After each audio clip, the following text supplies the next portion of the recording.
Bom dia pessoal, bem-vindos ao Terceiro Anel e à rubrica da revista de imprensa. Hoje é terça-feira, 4 de março, e hoje arranca os oitavos de final da Liga dos Campeões. O Benfica só entra em campo amanhã, mas continua a trabalhar arduamente na preparação dessa partida.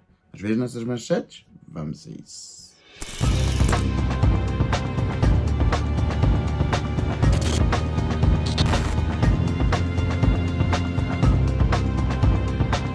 Pois é, meus amigos, hoje é dia 4 de março e no dia 4 de março de 1933 disputava-se a primeira taça JJ Mendes Arnaud, organizada pelo jornal Os Spots. Assim sendo, era a primeira taça de ciclismo de rolos indoor. Uma multidão acudiu assim ao salão do Cineteatro Capitólio em Lisboa para ver 6 ciclistas de 3 clubes diferentes, do Sport Lisboa e Benfica, Sporting Clube de Portugal e Campo de Ourique, disputarem esta magnífica prova. E após estes 6 atletas entrarem em campo, seriam 2 dos ciclistas do Benfica a empatarem, indo assim a uma finalíssima. E estamos a falar então de José Maria Nicolau e ainda de Gil Moreira. Após uma grande finalíssima muito bem disputada por ambos os ciclistas do Benfica, José Maria Nicolau acabaria por sair vencedor e trazer assim uma nova taça para o museu do clube. E agora, ainda antes de irmos ver as nossas capas, quero recordar que esta noite estaremos em direto a partir das 9h30 no Bolo Centro, a nossa tertúlia de análise esportiva, onde estaremos assim a fazer o rescaldo dessa importante vitória contra o Braga, que nos deu assim a passagem à próxima fase da Taça de Portugal, ou seja, às meias finais, e faremos também a antevisão da importantíssima partida de amanhã, que é a primeira mão dos oitavos de final da Liga dos Campeões que vamos jogar em casa contra o Barcelona. Pois já sabes, esta noite, a partir das 9h30, vem bem ficar connosco no Bolo Centro. E agora sim, sem mais, vamos então ver as nossas capas e começamos, como sempre, com o nosso jornal Amigo do Norte, o jogo. Gyökeres come tudo. Os Leões foram os primeiros a derrotar os Estorilistas em 2025 e isolaram-se à condição na liderança do campeonato. O Sporting ganhou por 3-1 ao Estoril e o sueco diz: "Não nos preocupamos com os pontos do Benfica." Jogou os 90 minutos e bisou contra a única equipa a quem nunca marcara. E, entretanto, Rui Borges diz: "Alguns nem eram titulares na equipa B, é desafiante." E assim, eu acredito que seja desafiante construir um 11 atendente que há imensas baixas num único setor, mas como já o disse várias vezes, nem tudo são lances fortuitos do jogo. Há muitos que, na minha opinião, foi má utilização de alguns elementos que não se encontravam completamente recuperados, e Rui Borges, ou os anteriores treinadores também, que também tiveram culpa, acabaram por insistir nesses mesmos elementos, acabando agora alguns deles por desenvolver lesões de longa duração. Relativamente à partida, sinceramente eu não vi a partida, pois como vocês sabem, ontem estivemos em direto no Bar do Cosme, um programa super emocionante de mais de 3 horas. Na primeira parte do programa estivemos assim a falar da AGE importantíssima do próximo fim de semana, no dia 8 de março, que é a última oportunidade que o sócio do Benfica tem de ir votar a favor desta revisão estatutária, e depois no final tivemos o grande concurso, a grande final do Lanterna Vermelha da primeira temporada, onde se enfrentaram assim o Yuri, o Fernando, o Fura-Redes e o Hugo numa grande final hilariante, com grandes momentos de boa disposição e onde se aprendeu imenso benfiquismo, meus amigos. A história do clube encarnado é muito rica e ontem à noite abordámos quase todas as décadas da história do nosso clube. Por isso, se tiverem tempo, passem por lá, vejam este emocionante quiz e também os prémios finais, que na minha opinião foram bastante bons, mas tenho a certeza absoluta que toda a gente que esteve ontem envolvida, quer os concorrentes, quer o chat aí em casa, desfrutaram de uma grande noite à Benfica. Por isso, passem por lá e deixem a vossa opinião nos comentários. Ora, ainda aqui no Futebol Clube do Porto, Samu passa Derlei e segue Taremi. O Ninja analisa o avançado espanhol dos Dragões. Estreou-se a faturar de penalti em Aroca e diz ainda: "É mais perigoso próximo da baliza e sair da área pode abrir espaços, é bem visto." Ainda aqui no futebol internacional, castiga Paulo Fonseca pode ir além de França. O treinador do Lille pediu desculpa a responsáveis da arbitragem gaulesa. E eu sinceramente não sei exatamente o que é que aconteceu. Ontem, já depois de ter feito o programa como estava a falar e de ter feito também o prolongamento, quando estava ainda a ver as notícias antes de me ir deitar, vi que Paulo Fonseca, após um lance de conturbada decisão da arbitragem, como é evidente, para o lado do treinador português, o mesmo acabou por ser expulso e encostou a cabeça ao árbitro da partida, em tom intimidatório e ameaçando o mesmo. não sei se foram proferidas palavras, acho que não chegou a desferir nenhuma cabeçada como avançavam nas redes sociais, foi só mesmo o encostar da cabeça, mas de qualquer forma deverá arriscar assim a um castigo bastante pesado, porque normalmente a FIFA não tem mão leve nestas situações. E muito provavelmente vamos ver Paulo Fonseca ser castigado durante várias semanas, para não dizer meses. Infelizmente, é o que acontece quando as pessoas não se sabem comportar num terreno de futebol. Agora sim, vamos então ver o destaque do nosso Benfica. Koksu, goleador europeu. O turco vive a melhor das 6 épocas nas provas da UEFA. Entretanto, o rendimento de Dal coleciona elogios. Jogar sem pressão pode ser um estímulo adicional. E é assim, aqui não há muito a dizer. Koksu está a ter uma grande época europeia. Assim, Koksu, para mim, já o disse várias vezes, é um jogador muito intermitente. Koksu, no seu plano e quando está conectado à corrente, é um jogador bastante importante, tem boa visão de jogo e é um jogador importante na manobra ofensiva de Bruno Lage. Mas sinceramente acho que passa demasiados períodos do jogo desligado do mesmo e na sua posição não pode acontecer. É um jogador que tem que estar muito mais ligado à corrente, é um jogador que tem que estar sempre atento às movimentações e tem que ser mais participativo, quer nos lances ofensivos, quer também nos lances defensivos. Mas enfim, isto é apenas a minha opinião. O que é que eu percebo disto? Já aqui relativamente a Dal, meus amigos, o que dizer? Sinceramente, eu não me lembro de ficar tão surpreendido com uma contratação no mercado de inverno como fiquei com este jogador. Sinceramente, muitos de nós achavam que o jogador sueco iria ser um jogador que ia ter o rol de suplente, iria apenas jogar alguns minutos em alguns períodos de rotação, mas neste momento convenceu não só Bruno Lage, como todo o benfiquismo. E muitos de nós já andamos aqui a bradar aos céus para que o Benfica acione assim a cláusula ou a opção de compra que tem sobre este mesmo jogador, pois aponta que pode ser um jogador muito importante para um futuro próximo.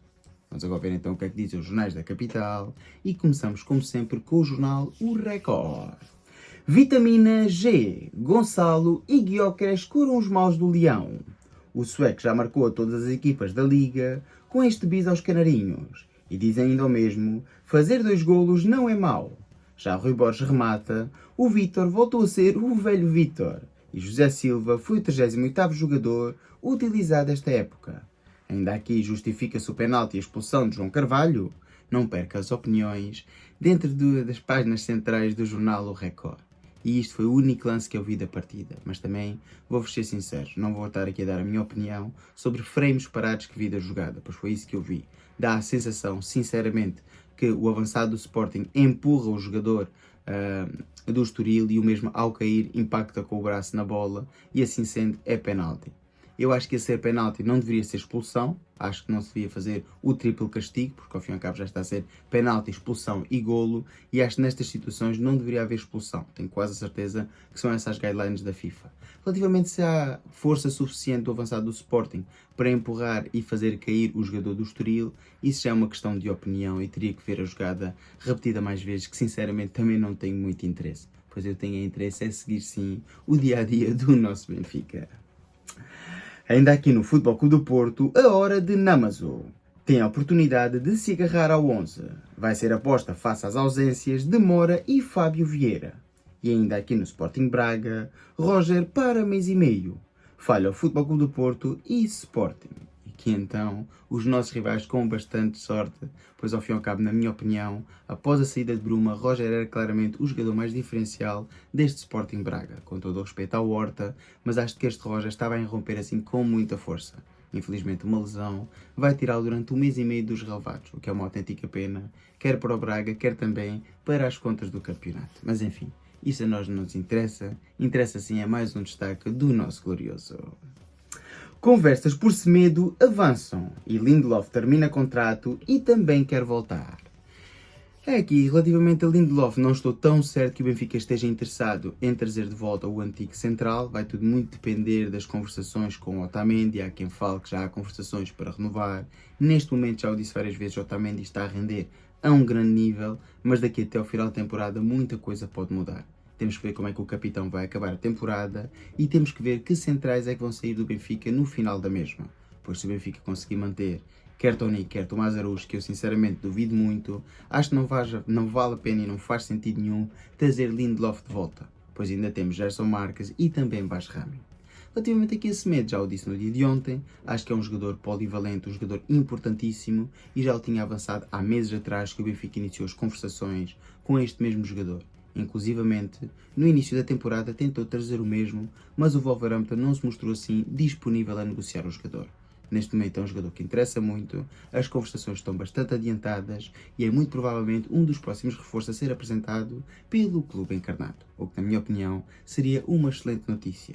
Não só por ser o jogador da casa, que conhece bem o nosso campeonato, mas por ser um jogador que pode render imenso na posição que nos faz imensa falta, que é assim a de lateral direito.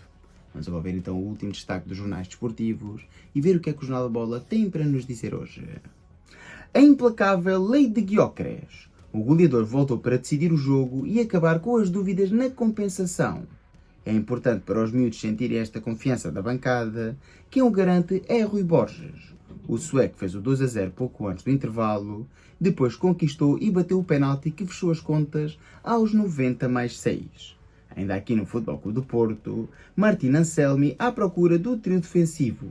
E em Itália, Francisco Conceição mais longe da seleção. Uma lesão muscular deve afastá-lo do jogo com a Dinamarca.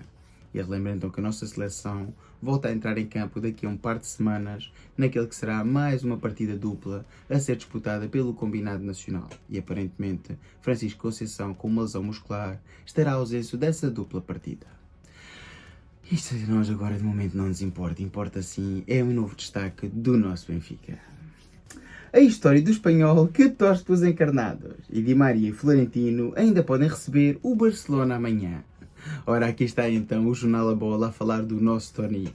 Toni Gutiérrez, para quem não sabe, é um grande adepto espanhol que é um regular tertuliano aqui no Terceiro Anel e que tem um amor incondicional pelo nosso Benfica. E é um dos adeptos que não nasceu benfiquista, pois ao fim e ao cabo o Toni nem sempre seguiu o Benfica, quando era pequeno não conhecia o clube encarnado, mas a partir do momento que teve contato com o clube encarnado, o sentimento tem sido sempre a subir e é uma das pessoas que eu conheço mais benfiquistas. Eu costumo dizer, não há ninguém mais benfiquista do que ninguém, mas se há alguém que demonstra imenso amor pelo clube é o nosso Toni e que acompanha o Benfica para todo o lado. Aqui desde este humilde canal, um grande abraço ao Toni, que dentro de em breve o teremos. Só não o vamos ter esta semana, que por acaso até era para estar, porque esta semana o mesmo vai estar em Lisboa. Relativamente aqui a Di Maria e a Tino e a esta relação ao Barcelona, acho que é muito pouco conteúdo aqui no Jornal A Bola e que dão muito pouca atenção a uma partida que vai ser importantíssima. Eu percebo que o destaque deve ser ao Sporting, pois ao fim e ao cabo ganhou no dia de ontem e isolou-se na classificação, mas daí a não falarem quase nada desse importantíssimo embate frente ao Barcelona, acho que é no mínimo desrespeituoso pelo Benfica. Mas não apenas o Jornal A Bola, como também os outros dois. Parece que a partir da manhã com o Barcelona não existe. E sabem porque é que não se dá destaque? Porque o Benfica é o único clube a participar nas competições europeias. Pelo menos na Liga dos Campeões, como é evidente, é isso que eu estou a falar. É assim, está feita então a revista da Prensa Desportiva Nacional. Como estava a dizer, não existe assim grandes destaques. Volta-se a falar ou a reciclar um pouco as notícias do dia de ontem, aqui com o eventual interesse do Benfica em Semedo, que é verdade. E agora fala-se também em Lindelof, ou que é Lindelof que tem interesse em voltar. Mas a nós, benfiquistas, o que nos preocupa neste momento são duas situações esta semana.